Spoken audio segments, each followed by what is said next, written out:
नमो भगवते वासुदेवाय। नमस्कार दोस्तों, आज के इस वीडियो में हम पुरुषोत्तम मास महात्म्य की छठे अध्याय की कथा का वर्णन करेंगे। आज के इस अध्याय में भगवान श्री हरि विष्णु जो है भगवान श्री कृष्ण के पास मलमास यानी कि जो अधिक मास है उसको लेकर जाते हैं और उसके बारे में सारी व्यथा बताते हैं, उसकी जो परेशानियां हैं उसके बारे में जिक्र करते हैं। इस पर भगवान श्री कृष्ण ने क्या कहा है इसके बारे में विस्तृत तौर पे वर्णन किया गया है। आइए सर्वप्रथम हम भगवान श्री गणेश का ध्यान करते हैं और फिर हम कथा का आरंभ करते हैं। ओम श्री गणेशाय नमः। ओम नमो भगवते वासुदेवाय। नारद जी बोले, भगवान गोलोक में जाकर क्या करते हैं?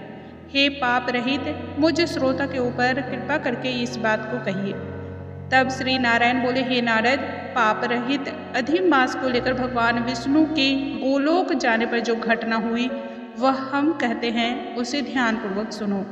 उस गोलोक के अंदर मणियों के खंभों से सुशोभित सुंदर पुरुषोत्तम के धाम को दूर से भगवान विष्णु देखते हैं। उस धाम के तेज से बंद हुए नेत्र वाले विष्णु धीरे धीरे नेत्र खोलकर और अधिमास को अपने पीछे कर धीरे धीरे धाम की ओर जाते हैं।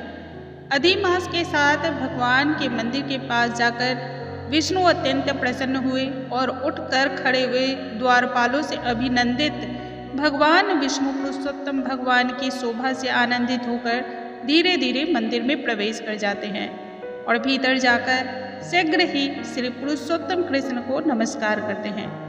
गोपियों के मंडल के मध्य में रत्नमय सिंहासन पर बैठे हुए कृष्ण को नमस्कार कर पास में खड़े होकर विष्णु बोले, श्री विष्णु बोले, गुणों से अतीत गोविंद अद्वितीय अविनाशी सूक्ष्म विकार रहित विग्रहवान गोपों के वेश के विधायक छोटी अवस्था वाले शांत स्वरूप गोपियों के पति बड़े सुंदर नूतन मेघ के समान श्याम करोड़ों कामदेव के समान सुंदर वृंदावन के अंदर रास मंडल में बैठने वाले पीत रंग के पीतांबर से शोभित सौम्य भावों के चढ़ाने पर मस्तक में 3 रेखा पड़ने से सुंदर आकृति वाले रास लीला के स्वामी, रास लीला में रहने वाले, रास लीला करने में सदा उत्सुक 2 भुजा वाले, हे मुरलीधर पीत वस्त्रधारी अच्युत, ऐसे भगवान की मैं वंदना करता हूँ। इस प्रकार स्तुति करके भगवान श्री कृष्ण को नमस्कार कर पार्षदों द्वारा सत्कृत विष्णु रत्न जड़ित सिंहासन पर कृष्ण की आज्ञा से जा बैठे। श्री नारायण बोले, यह विष्णु का किया हुआ स्रोत प्रातः काल उठकर जो पढ़ता है उसके समस्त पाप नाश हो जाते हैं और अनिष्ट स्वप्न भी अच्छे फल को देने लगते हैं। इसके साथ ही पुत्र पौत्रादि को बढ़ाने वाली भक्ति श्री गोविंद में होती है। अकृति का नाश होकर सकृति की वृद्धि होती है। भगवान विष्णु बैठ गए और कृष्ण के आगे कांपते हुए अधिमास को कृष्ण के चरण कमलों में नमन कराते हैं। तब श्री कृष्ण ने विष्णु से पूछा कि यह कौन है, कहाँ से आया है, क्यों इस तरह से विह्वल हो रहा है, बार बार रो रहा है, आखिर ये कौन है? इस गोलोक में तो कोई भी इतना दुखी नहीं होता है, कोई भी दुख का भागी नहीं है। इस गोलोक में रहने वाले तो सर्वदा आनंद में मग्न रहते हैं। ये लोग तो स्वप्न में भी दुष्ट वार्ता या दुख भरा समाचार नहीं सुनते हैं। अतः हे विष्णु, यह क्यों कांपता है और आंखों से आंसू बहाता दुखित हमारे सम्मुख किस लिए खड़ा है? तब श्री नारायण बोले, नवीन मेघ के समान श्याम सुंदर गोलोक के नाथ का वचन सुन। सिंहासन से उठकर महाविष्णु मलमास की संपूर्ण दुख गाथा कहते हुए बोले, श्री विष्णु बोले, हे वृंदावन की शोभा के हे नाथ, हे श्री कृष्ण, हे मुरलीधर, इस अधिक मास के दुख को आपके सामने कहता हूँ, कृपया कर आप उसे सुने। इसके दुखित होने के कारण ही स्वामी रहित अधिमास को लेकर मैं आपके पास आया हूँ। इसके उग्र दुख रूप अग्नि को आप कृपा कर शांत कर दे। यह अधिमास सूर्य की संक्रांति से रहित है, मलिन है, शुभ कर्म में सर्वदा वर्जित है। स्वामी रहित मास में स्नान आदि नहीं करना चाहिए। ऐसा कहकर वनस्पति आदिकों ने इसका निरादर किया है। द्वादश मास कला, क्षण, अयन, संवत्सर आदि शेषवर्यों ने अपने अपने स्वामी के गर्व से इसका अत्यंत निरादर किया।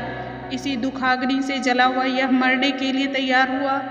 तब अन्य दयालु व्यक्तियों द्वारा प्रेरित होकर हे ऋषिकेश, शरण चाहने की इच्छा से हमारे पास आया और कांपते कांपते, घड़ी घड़ी रोते रोते अपना सब दुख जाल इसने कह सुनाया। इसका यह बड़ा भारी दुख आपके बिना टल नहीं सकता, अतः इस निराश्रय का हाथ पकड़कर आपकी शरण में ले आया हूँ। दूसरों का दुख आप सहन नहीं कर सकते हैं, ऐसा वेद जानने वाले लोग कहते हैं। एतव इस दुखित को कृपा करके सुख प्रदान कीजिए।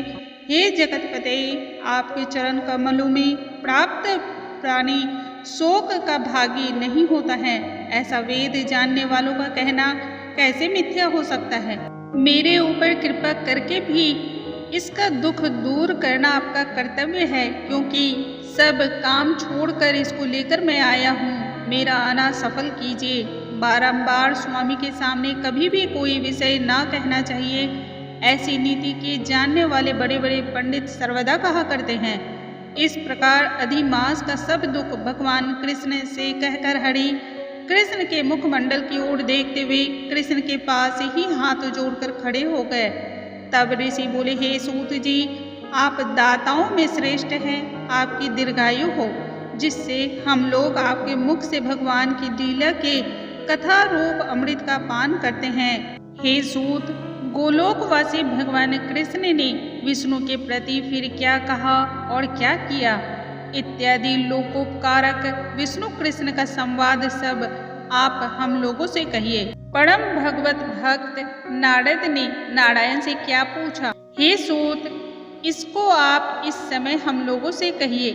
नारद के प्रति कहा हुआ भगवान का वचन तपस्वियों के लिए परम औषधि है। इस प्रकार से पुरुषोत्तम अध्याय का 6वां अध्याय समाप्त होता है।